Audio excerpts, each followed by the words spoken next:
안녕하세요. 무속인 오한근 법사입니다. 오늘은요, 달력 풍수에 대해서 좀 설명을 해드리려고 합니다. 달력을 절대 붙이면 안 되는 장소에 대해서 오늘은 말씀을 드립니다. 여러분, 달력 풍수 처음 들어보시죠? 오늘은요, 오한근 법사가 어떤 달력을 쓰는지 여러분들한테 좀 소개를 해드리려고 제가 제 달력까지 좀 갖고 왔습니다. 여러분, 이거 홍보 아니에요? 광고 아니고요. 좀 여러분들 놀리실 수도 있을 것 같은데 여러분들 꽃무늬예요. 꽃무늬고 저는 이런 약간 탁상 달력을 여러분 좋아합니다. 근데 여러분 오한근 법사가 되게 특이한 취미가 있어요. 그게 뭐냐면 저는 달력을 매년마다 돈을 주고 삽니다.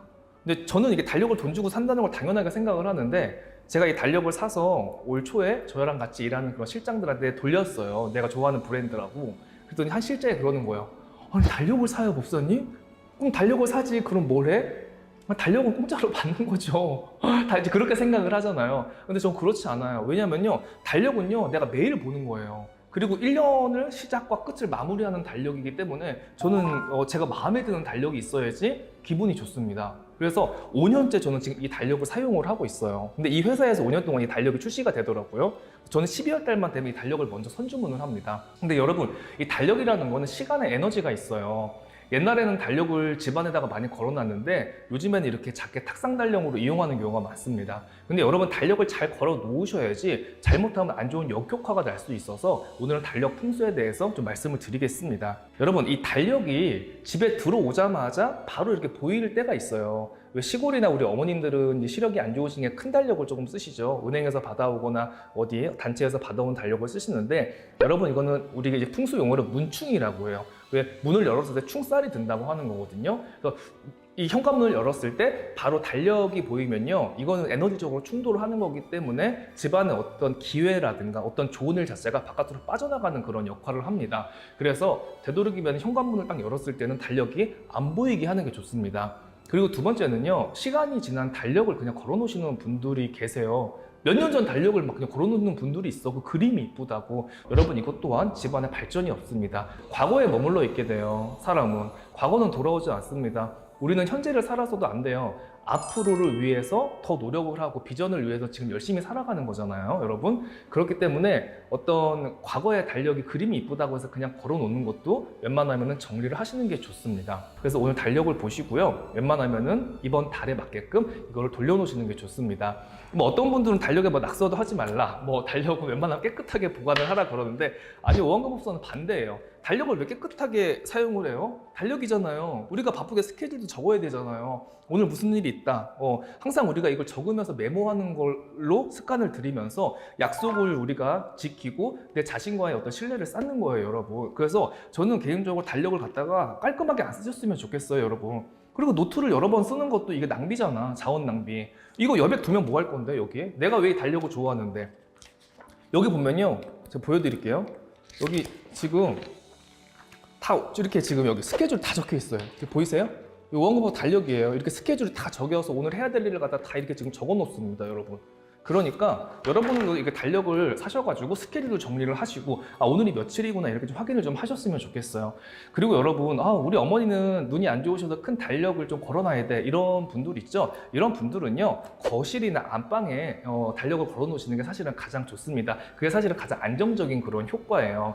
그리고 뭐 요즘에 은행에서 준 달력은 뭐 부의 기운이 들어온다고 해서 은행 달력을 바로 뭐 받아오라고 하는데, 사실 오한근 법사는 거기에 의견에 대해서는 사실 동의하지 않습니다. 달력은 사실은 같은 달력으로 보고요, 대신에 이 그림이 너무 올드하거나 좀 지저분하거나 좀 심란한 그림은 안 거셨으면 좋겠어요. 왜냐면 달력 그림이라는 거는 액자와 같은 그런 효과를 나타내기 때문에 내 마음이 일단은 편안해야 됩니다. 그래서 좀 무늬가 없는 그런 달력 사용하셨으면 좋겠고, 웬만하면 이렇게 좀 작은 달력, 탁상 달력을 사용하시길 오한근 법사가 추천을 드립니다. 그리고 가장 중요한 건데요, 냉장고에 달력 붙여놓는 사람들 있죠. 냉장고에 달력을 붙여놓으면 어떤 일이 생기냐면 항상 시간에 쫓겨요.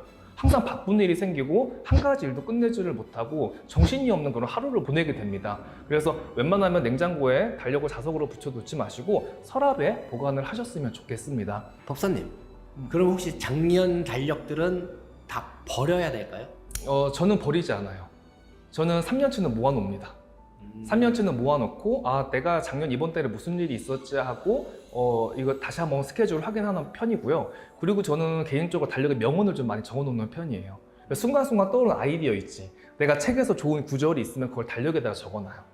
그래서 아, 내가 이때는 이런 생각을 했구나. 사실은 우리가 일기 쓰잖아. 그거 안 본다? 맞잖아. 그치. 작년에 쓴 다이어리 사실 보지도 않아. 여러분 다 공감하실 거예요. 가계부 작년에 쓴 거 봐? 안 본다는 얘기야. 근데 달력은 간단하잖아요. 그래서 한 줄씩 쓴 건 우리가 확인을 할 수 있기 때문에 제가 좀 마음이 허하고 이번 달에 조금 마음이 약간 이렇게 슬럼프가 조금 왔어. 사람이니까 그런 달이 있잖아요. 그럼 지나온 달력을 갖다 한번 이렇게 확인을 해서 아, 내가 이번 달에는 이런 마음이었구나. 한번 확인을 하는 편입니다. 그럼 그런 달력을 따로 보관하는 방법도 있을까요? 그냥 저는 서랍에다가 보관을 해요. 다른 사람들은 뭐 지난 달력은 바로 폐기를 하라고 하는데 이건 사실 각자 취향 문제입니다. 이 풍수 사시는 방송도요, 너무 이제 근거 없는 그런 방송들이 많다 보니까 사람들이 헷갈려하는 분들이 되게 많아요. 저한테 사실은 댓글이 되게 많았어요. 목사님, 이 달력 풍수라는 게 요즘 유행인데 달력에 낙서하면 안 되나요? 뭐 이런 가장 사실은 좀 어떻게 보면 유치하죠. 이런 기본적인 질문을 저한테 하시니까 낙서를 하고 안 하고는 내 자유고요. 그리고 사실 낙서라는 표현이 그래요. 중요한 메모겠지. 그럼 이 메모를 달력에다 하지 어디다 합니까? 따로 굳이 돈 들여서 스케줄러를 사고 뭐 메모지를 사야 됩니까? 아닙니다, 여러분. 달력 그냥 편하게 사용하시면 됩니다. 근데 저는 개인적으로 달력을 이렇게 세워놓지는 않아요. 서랍에 넣어놓고요. 아침에 일어나서 스케줄 한번 확인하고 저녁 때 다시 한번 이렇게 확인을 합니다. 저도 지금 한 2년 전 달력이 아직도 있어가지고 혹시 그 달력들을 버려야 저한테 좀 좋은 기운이 들어오지 않을까 하고 여쭤봤습니다. 장 실장님은 버리는 게 좋겠어요. 저는 왜냐면 2년 전보다 지금 더 훨씬 발전했고 지금 아주 환골 탈퇴했잖아. 네. 그치? 그러니까 과거의 달력은 버리고 지금부터 새로 채워갔으면 좋겠어요. 네, 알겠습니다. 좋은 말씀 감사합니다. 오늘은요, 부자가 되는 오한금 법사의 달력 풍수에 대해서 말씀을 드렸습니다. 오늘 방송은 여기까지 하겠습니다. 감사합니다.